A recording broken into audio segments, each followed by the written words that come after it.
चलो विद्यार्थी मित्रों, नेक्स्ट एना पछीनो दाखलो જોઈએ। દાખલા નંબર એટલે કે ઉદાહરણ નંબર 7। જો શું છે ઉદાહરણ નંબર 7?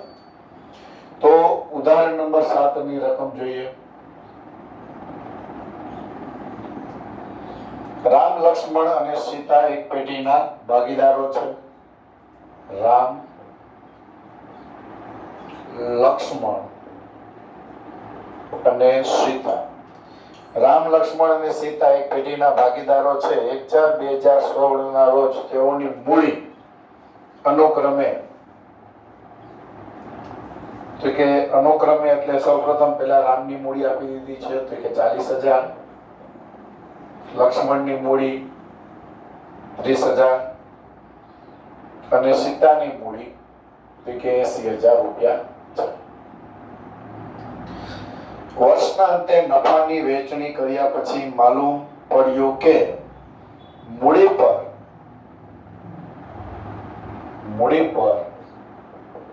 12% લેખે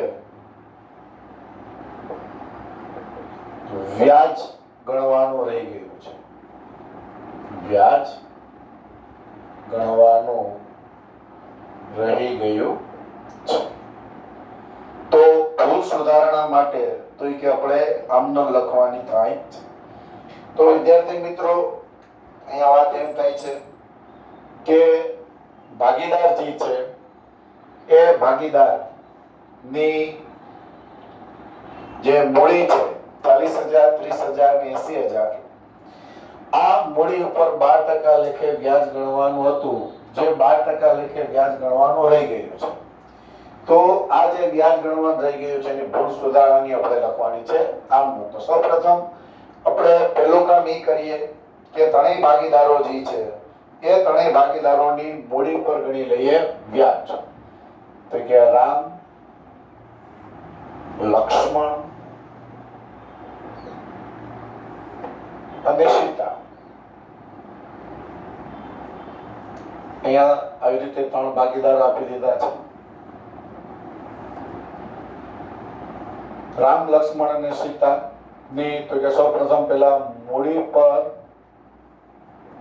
કે વ્યાજ, રામની મૂડી જે છે 40,000, 40,000 ના 12% લેખે આખા વર્ષનું મૂડીનું વ્યાજ થાય છે 4,800 રૂપિયા।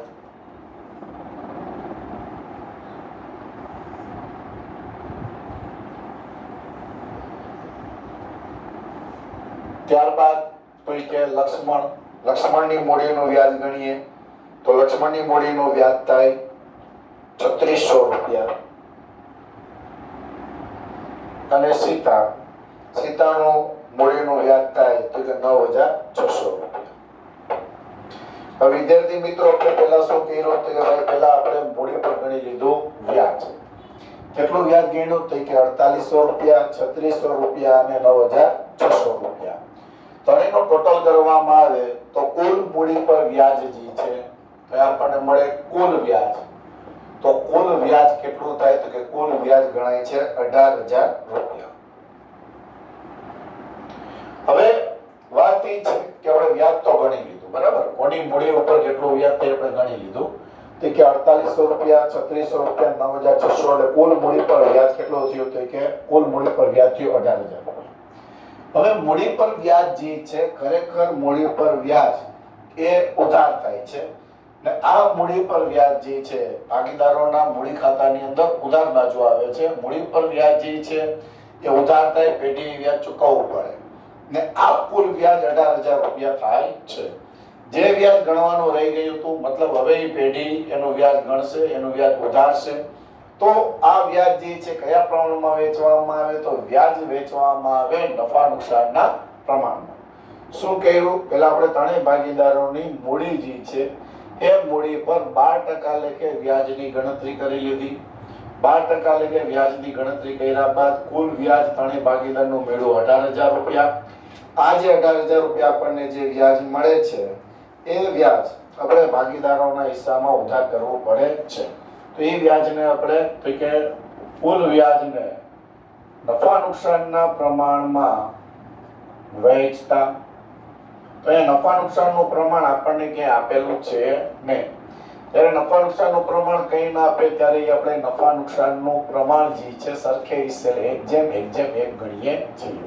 એટલે 18,000 ને સરખે હિસ્સે વેચવામાં આવે તો આપણને રકમ મળે તો કે 6,000 6,000 6,000 અહીંયા પ્લસ 18,000 ને માઇનસ 18,000, કારણ કે 18,000 ની આપણે વેચણી કરી.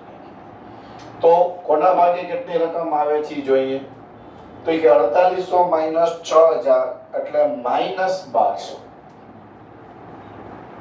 3600 માઈનસ 6000 એટલે માઈનસ 2400 ને 9600 માઈનસ 6000 એટલે પ્લસ 3600.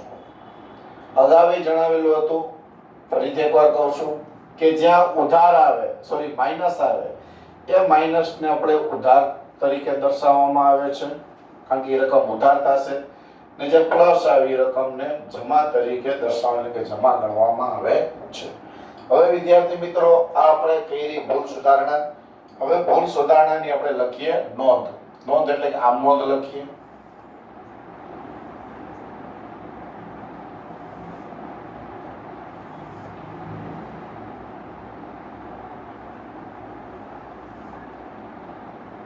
તારીખ,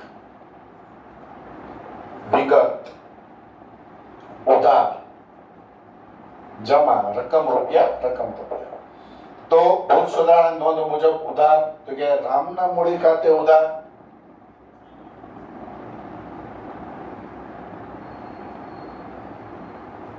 અહીંયા મૂડી ખાતું અથવા ચાલુ ખાતું બંને હોઈ શકે, પણ હું મૂડી ખાતું લખું છું.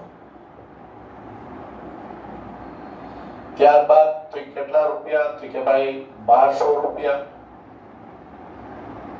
લક્ષ્મણના મૂડી ખાતે ઉધાર કેટલા રૂપિયા તો કે 2400 રૂપિયા. અને તે તો કે સીતાના મૂડી ખાતે જમા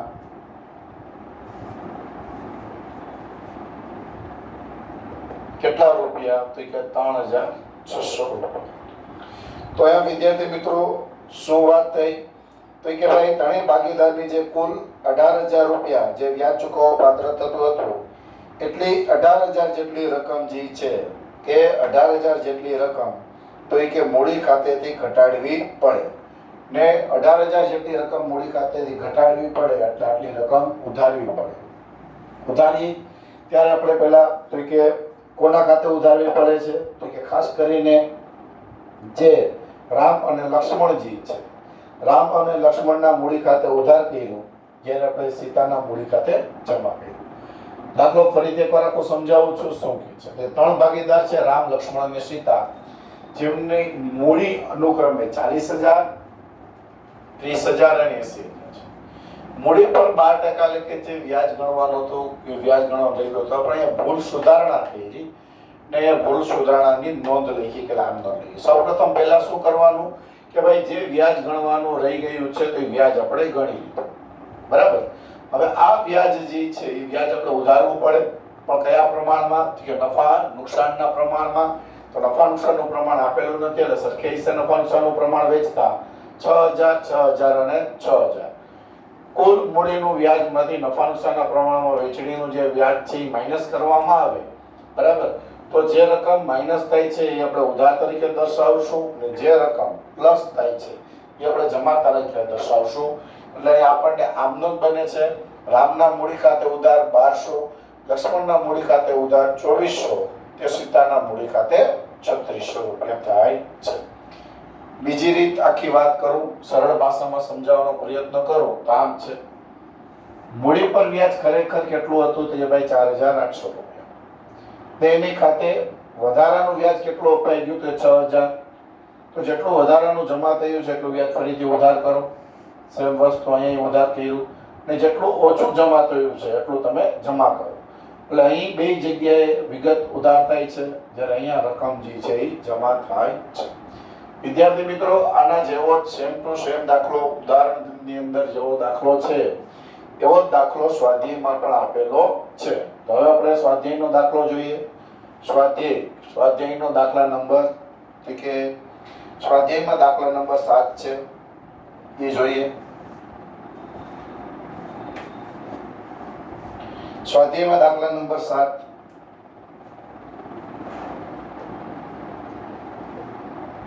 રકમ આ મુજબ છે.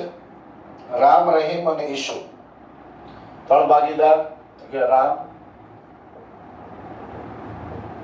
રહીમ અને ઈશુ.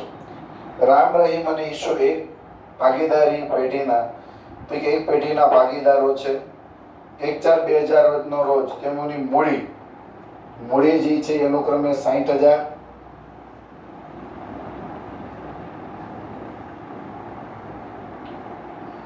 40,000 અને 50,000 હતી. વર્ષના અંતે નફાની વહેંચણી કર્યા પછી માલુમ પડ્યું કે મૂડી પર 6% લેખે વ્યાજ ગણવાનું બાકી રહી ગયું છે. વ્યાજ ગણવાનું તો કે રહી ગયું. તો ભૂલ સુધારણા નોંધ લખો. ભૂલ સુધારણા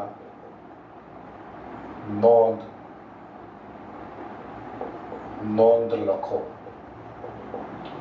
જો વિદ્યાર્થી મિત્રો તમે આની પહેલા ઉદાહરણનો દાખલો જો વ્યવસ્થિત જોયો હશે, વ્યવસ્થિત સમજો હશે તો આ દાખલો તમને ઈઝીલી આવડી જાય. તમને તરત જ ખ્યાલ આવી જવો જોઈએ, તમને તરત જ અંદાજ આવી જવો જોઈએ કે આ દાખલામાં આપણે શું કરવાનું છે.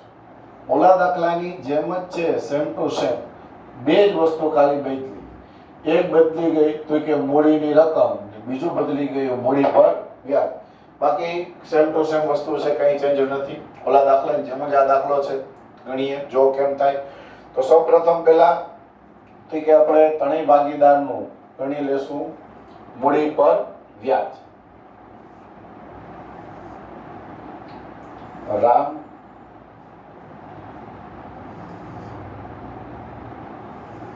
રહીમ, ઈશુ અને કુલ ટોટલ. તો કે વિગત રામ, રહીમ, ઈશુ અને કુલ. સૌપ્રથમ પહેલા આપણે શું કરશું કે પહેલા આપણે ગણી લેશું મૂડી પર વ્યાજ. તો કે મૂડી પર 6% લેખે વ્યાજની ગણતરી કરીએ તો 60,000 જે છે એ 60,000 ના 6% તો કે 3600.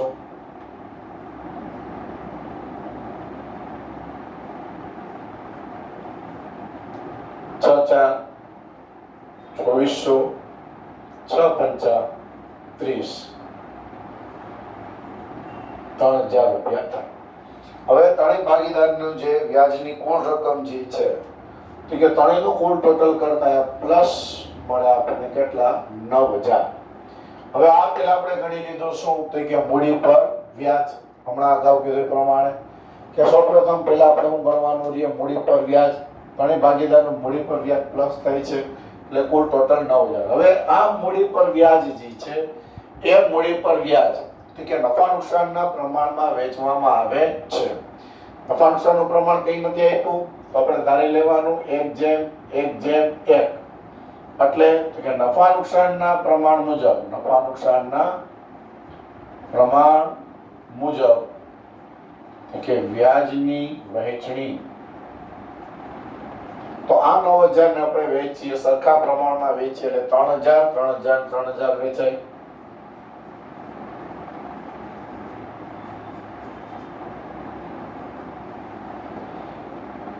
માઇનસ કરતા કેટલી રકમ ક્યાં વધે છે જોઈએ તો કે 3600 માઇનસ 3,000 એટલે વધે કેટલા? 600. પણ પ્લસ 2400 માઇનસ તો કે 3,000 વધે કેટલા? તો કે 600. પણ કેવા? માઇનસ 3,000 માઇનસ 3,000 એટલે અહીંયા થઈ જાય 0. બરાબર. તો જે પ્લસ છે બરાબર એ જમા છે જ્યારે માઇનસની વિગત જે છે એ આપણે ઉધાર દર્શાવીએ છીએ. તો અહીં પહેલી રકમ જે છે રામ, એ કે રામની રકમ પ્લસમાં આવે છે એટલે જમા થાય છે. આમ નોંધ લખીએ, એની ભૂલ સુધારણા અહીંયા થઈ ગઈ. હવે ભૂલ સુધારણા લખીએ આપણે આમ નોંધ. આમ નોંધ શું થાય તો સૌપ્રથમ પહેલા તારીખ, પછી વિગત, પછી ઉધાર ને પછી જમા. સૌપ્રથમ પહેલા કે તારીખ.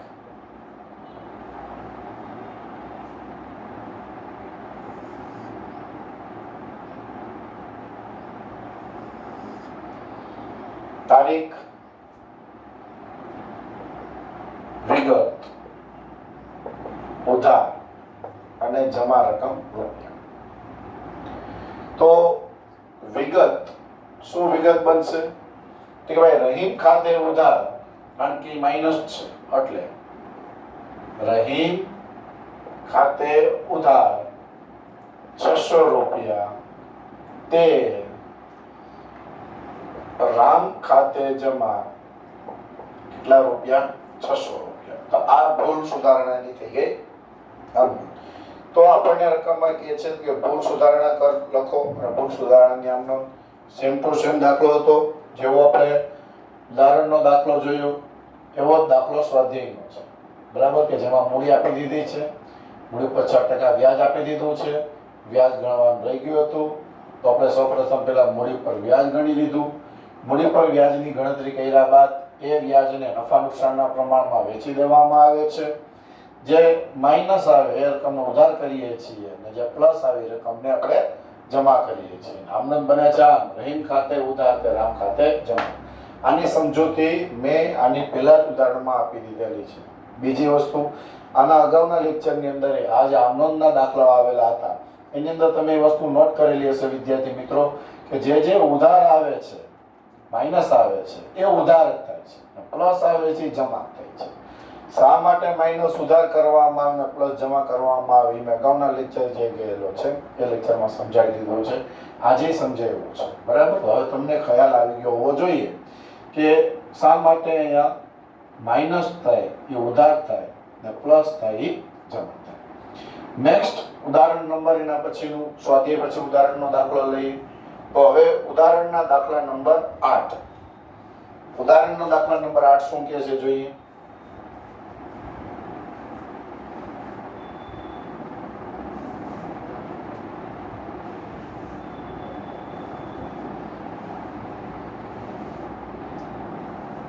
ઉદાહરણ નંબર 8 ની અંદર વાત કરીએ તો 3 ભાગીદાર અહીંયા પણ છે.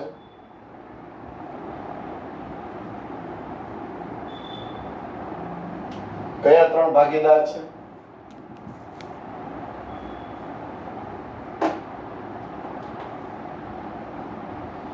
તો એક ભાગીદારનું નામ છે ભાલચંદ્ર,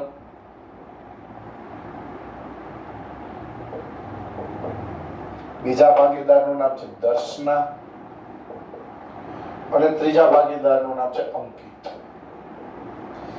ભાલચંદ્ર, દર્શના અને અંકિત. નફા નુકસાનનું પ્રમાણ જે છે 5:3:2 ના પ્રમાણમાં નફો નુકસાન લેતા ભાગીદાર છે. વર્ષના અંતે હિસાબો તૈયાર કર્યા પછી માલુમ પડ્યું કે ઉપાડ પર વ્યાજ ગણવાનું રહી ગયું છે ને ઉપાડ પર વ્યાજ આપી દીધું છે અનુક્રમે કેટલું આપી દીધું છે કે ભાઈ 1,800 અને 600. ઉપાડ પર વ્યાજ આપી દીધું. કેટલો આપ્યો છે તો 1,800 અને 600. તો વિદ્યાર્થી મિત્રો, પહેલા આપણે રકમને એકવાર સમજીએ પછી દાખલા તરફ રૂપ કરીએ. જો શું કે છે રકમ કે ભાલચંદ્ર, દર્શના અને અંકિત એક પેઢીના ભાગીદારો છે જેમનું નફા નુકસાનનું પ્રમાણ 5:3:2 છે અને ઉપાડ પર વ્યાજ 1,800 અને 600 આપી દીધું છે. તો વાત શું છે, પ્રશ્ન શું છે? પ્રશ્ન એમ છે, રકમમાં તમને એવું કીધું છે કે ઉપાડ પર વ્યાજ ગણવાનું રહી ગયું છે. તો ઉપાડ પર વ્યાજ આપી દીધું છે અનુક્રમે કેટલું 1,800 અને 600. ને એ ભૂલ સુધારણા માટે આપણે શું લખવાનું છે? આમનો. તો આ વ્યાજ આપ્યું છે, આપણે એની ઉપર વ્યાજની ગણતરી કરવાની થાય છે. તો મૂડી પર વ્યાજ ને ઉપાડ પર વ્યાજ, આવી રીતે બે રીતે વ્યાજ ગણવાનું આવે છે. જ્યારે આપણે મોટા દાખલા ભણશું ત્યારે આપણે આવશે મૂડી ખાતાની અંદર મૂડી આવશે, ઉપાડ આવશે, મૂડી પર વ્યાજ આવશે, ઉપાડ પર વ્યાજ આવશે. એ દાખલા આપણે જે આગળ આવશે. અહીંયા શું વાત થાય છે? અહીંયા તો અગાઉ આપણે જેવી રીતે મૂડી પર વ્યાજ ગણ્યું હતું સેમ વસ્તુ એવી રીતે આપણે અહીંયા ઉપાડ પર વ્યાજ ગણશું. સૌપ્રથમ પહેલા આપણે કોષ્ટક તૈયાર કરી લઈએ. વિગત, ભાલચંદ્ર, દર્શના, અંકિત,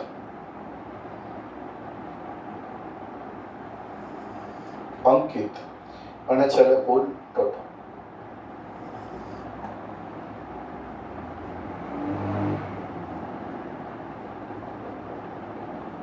ભાલચંદ્ર, દર્શના,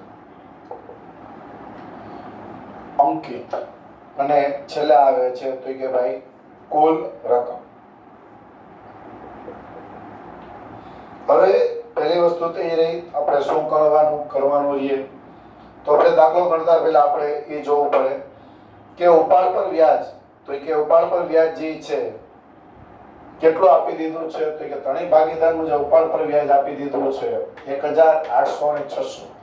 હવે આ 1806 જે છે એને આપણે જ્યારે નફા નુકસાનના પ્રમાણમાં એટલે કે 5:3:2 ના પ્રમાણમાં વેચીએ ત્યારે એની વેચણી શું થાય છે આપણે જોવાનું રહીએ. તો સૌપ્રથમ પહેલા આપણે અહીંયા લખી દઈએ કે ઉપાડ પર વ્યાજ કેટલું આપી દીધું છે? તો કે 1800 1800 ને 1800 પ્લસ 600 એટલે કુલ ઉપાડ પર વ્યાજ થાય 2400. હવે આ ઉપાડ પર વ્યાજ 2400 જે છે એ માઈનસ થાય છે, કારણ કે ઉપાડ પર વ્યાજ જે છે એ તો કે ચૂકવવાનું થાય છે માટે ભાગીદારો.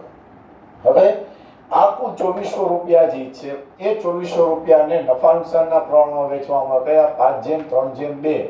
તો કે 2400 રૂપિયા જે છે એ 2400 રૂપિયાને જ્યારે નફા નુકસાનના પ્રમાણમાં વેચવામાં આવે ત્યારે તો કે ઉપાડ પર વ્યાજ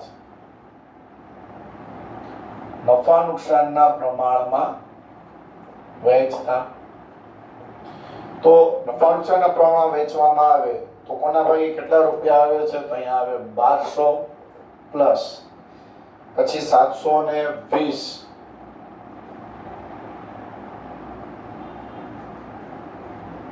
પ્લસ 480 પ્લસ 2400. હવે તમે વિદ્યાર્થી મિત્રો વિચાર કરતા હશો કે આ વખતે તો પહેલા નીચેની રકમ લખી પછી ઉપરની રકમ લખી, એવું કેમ? તો સમજાવું છું. ઉપાડ પર વ્યાજ જે આપી દીધું છે, જ્યારે મૂડી પર વ્યાજ ગણવામાં આવે ને ત્યારે મૂડી પર વ્યાજ પહેલા લખાય ને નફા નુકસાન પ્રમાણની વેચણી એના પછી લખાય. એમાંથી બાદ થાય. એટલે મૂડીના વ્યાજ જે છે એ મૂડીનું જે વ્યાજ હોય, મૂડીની વાત કરું છું, ઉપાડની વાત નથી કરતો, ધ્યાનથી સમજજો. મૂડીમાં પહેલા મૂડીનું વ્યાજ લખાય, બાદ નફા નુકસાનની વેચણી કરાય. પણ ઉપાડમાં એના કરતા ઉલટો થાય છે. ઉપાડમાં પહેલા ઉપાડનું વ્યાજ લખાય, બરાબર, કયું હતું કે નફા નુકસાનની વેચણી પ્રમાણેનું, ને ત્યારબાદ જે ખરેખર વ્યાજ અહીંયા આપેલું છે એ બાદ કરવામાં આવે છે. તો પ્લસ માઇનસ કરતા આપણે જોઈએ તો અહીં થાય પ્લસ 200 પ્લસ આવ્યું એટલે જમા થશે. 720 માઇનસ 800 એટલે માઇનસ 80, માઇનસ થયું એટલે ઉધાર થાય ને 480 પ્લસ 600 એટલે માઇનસ 120 એ પણ થાય ઉધાર. તો આની આમનોંધ લખીએ. આમનોંધ કઈ રીતે લખાય? તો આમનું નામ લખાય છે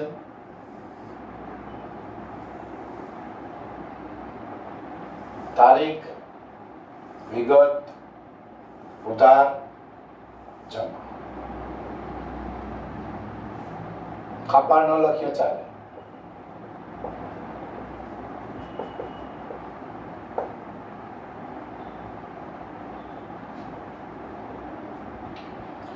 તો જે માઇનસ છે એને આપણે ઉધાર કરીએ તો પેલા લખાશે દર્શના ખાતે ઉધાર, દર્શના ઉધાર થાય છે. જોજો વિદ્યાર્થી મિત્રો, આગળ અંકિત ખાતે ઉધાર કેટલા? તો કે 120. તે કોના ખાતે? તે તો કે ભાલચંદ્ર ખાતે, ભાલચંદ્ર ખાતે જમા થાય છે. કેટલા રૂપિયા? તો રૂપિયા 200. હવે આની સમજૂતી આપતા એવું કહેવાય કે ભાઈ ઉપાડ પરનું કુલ વ્યાજ જે છે એ ઉપાડ પરનું કુલ વ્યાજ કેટલા રૂપિયા થાય છે? તો 2400. એ 2400 રૂપિયા જે છે એને કારણે નફો વધે છે. જે ભાગીદારે નફા નુકસાનના પ્રમાણમાં જમા કરવાનું થાય, તેથી 5/3/2 ના પ્રમાણમાં એને જો આપણે વેચીએ તો 1200, 720 અને 480 અનુક્રમે ત્રણેય ભાગીદારોને મળે. ને એ રકમ જે છે જે તે ભાગીદારનું જે ઉપાડનું વ્યાજ જે છે એ ઉપાડના વ્યાજમાંથી એને ઉધાર કરવામાં આવે છે. ઉપાડનું વ્યાજ એ પેઢી માટે એક પ્રકારનો તો કે લાભ છે. આથી આ લાભ જે છે ભાગીદારોના ખાતે તો કે જમા થાય છે. બરાબર, જે કુલ ઉપાડનું વ્યાજ આપી દીધું છે એ નફા નુકસાનના પ્રમાણમાં વેચતા એને બાદ કરવામાં આવે છે. સિમ્પલ વસ્તુ કહું તો મૂડીનું જે વ્યાજની જે આપણે ગણતરી કરી એના કરતા વ્યસ્ત પ્રમાણમાં ઉપાડના વ્યાજની ગણતરી કરવામાં આવે છે. કારણ કે મૂડીનું વ્યાજ જે છે મૂડીનું વ્યાજ એ પેઢી માટે ખર્ચ ગણાય છે, જ્યારે ઉપાડનું વ્યાજ જે છે એ પેઢી માટે આવક ગણવામાં આવે છે. પણ ભૂલની સુધારણા કરવી છે, એ ભૂલની સુધારણા કરવાની હોવાથી આ ઉપાડનું વ્યાજ આપણે અહીંયા ઉધાર પેલા ઉપર તરફ લખવામાં આવે છે અને ત્યારબાદ ઉપાડનું વ્યાજ જે છે એમાંથી માઈનસ કરવામાં આવે છે. આના જેવો દાખલો સેમ ટુ સેમ સ્વાધ્યાયમાં પણ આપેલો છે. સ્વાધ્યાયમાં પણ દાખલા નંબર 8 જ છે. ઉદાહરણ બાદ દાખલા નંબર 8 જોઈએ સ્વાધ્યાયમાં.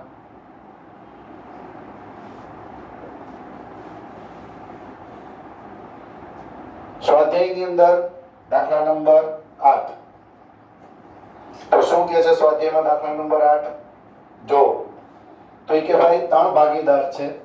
3 ભાગીદાર કયા કયા?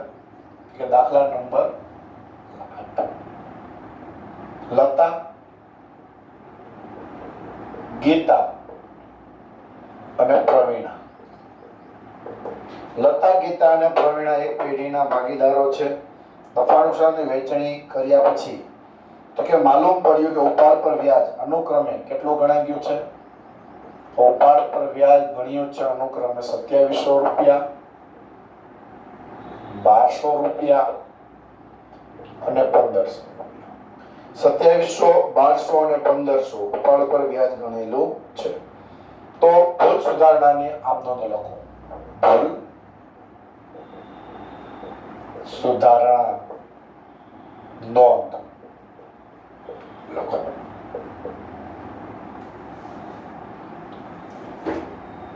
ફરીથી એકવાર વિદ્યાર્થી મિત્રો એ જ કહીશ, સ્વાધ્યાયનો દાખલો જે છે ઉદાહરણના દાખલાની કોપી છે, કઈ ચેન્જીસ છે નહીં. તો દાખલો ગણીએ આપણે. સૌપ્રથમ પહેલા તો કે વિગત, ત્યારબાદ તો કે લતા, ગીતા અને પ્રવીણા. લતા, ગીતા અને પ્રવીણા આવા જે ત્રણેય ભાગીદારો જે છે એની રકમ લખશું. ત્યારબાદ અહીંયા આપણે કુલ ટોટલ લખશું. વિગત, ત્રણેય ભાગીદારનું નામ લતા, ગીતા, પ્રવીણા અને કુલ રકમ. તો જે નફા નુકસાનનું પ્રમાણ એ રકમમાં ક્યાંય નથી આપેલું, તો આપણે નફા નુકસાનનું પ્રમાણ ગણી લઈએ, આપણી રીતે ધારી લઈએ. કંઈ ન હોય તો 1:1:1 તો નફા નુકસાનનું પ્રમાણ હોય જ છે. તો સૌપ્રથમ પહેલા આપણે ઉપાડનું વ્યાજ ગણીએ. તો કે ઉપાડ પરનું વ્યાજ કેટલા? તો કે 2700, 1200, 1500 એટલે કુલ ટોટલ આપણને ઉપાડ પરનું વ્યાજ મળે છે 5400, પણ આ ઉપાડ પરનું વ્યાજ જે છે એ માઈનસ થાય છે. હવે નફા નુકસાન પ્રમાણે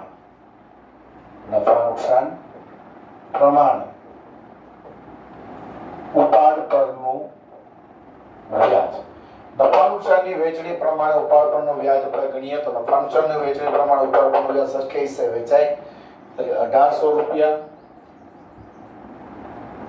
1800 રૂપિયા અને 1800 રૂપિયા એટલે 18 તેરીને 54 પ્લસ 5400 રૂપિયા થાય. પ્લસ માઇનસ કરતા આપણને કઈ રકમ પ્લસ મળે છે, કઈ રકમ માઇનસ મળે છે આપણે જોઈએ તો પહેલામાં આવે છે -900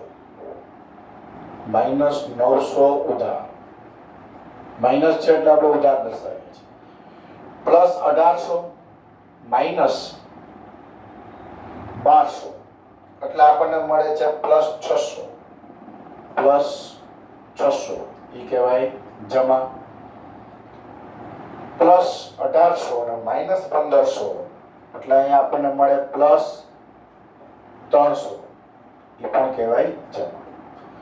તો વિદ્યાર્થી મિત્રો આપણે વહેંચણી કરી નાખી. અગાઉ દાખલો ગણ્યો એમ પેલા જે ઉપાડનું વ્યાજ જે આપી દીધું છે આપણે ગણ્યું, ખરેખર ઉપાડનું વ્યાજ ગણવાનું છે તો નફા નુકસાનના પ્રમાણ પ્રમાણે એ આપણે ભૂલ સુધારણા માટેનો ઉપર લખેલો છે 1800 ને 1800 માઇનસ આવે એ ઉધાર થાય, પ્લસ આવે એ જમા થાય. અગાઉ ગણાયેલું હતું, દર્શાવેલું હતું, એ જ મુજબ આપણે આગળ દાખલો ગણશું.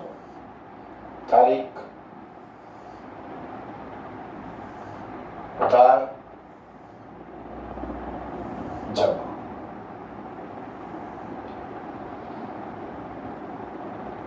તારીખ, વિગત, ઉધાર, જમા. તો ઉધાર જે છે તો કે લતા જે છે, લતા ખાતે ઉધાર,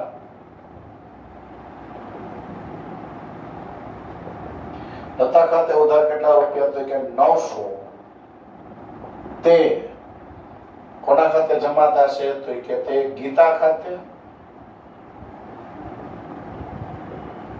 કેટલા રૂપિયા તો કે 600 ને તે પ્રવીણ ખાતે કેટલા રૂપિયા તો કે 300. તો વિદ્યાર્થી મિત્રો બહુ સરળ દાખલો છે, બરાબર. પહેલા આપણે ગણ્યું હતું મૂડી પર વ્યાજ હતું ને આ જે ગણવામાં આવ્યું ઉપાડ પર વ્યાજ. ત્યારબાદ જોઈએ ઉદાહરણ નંબર 9.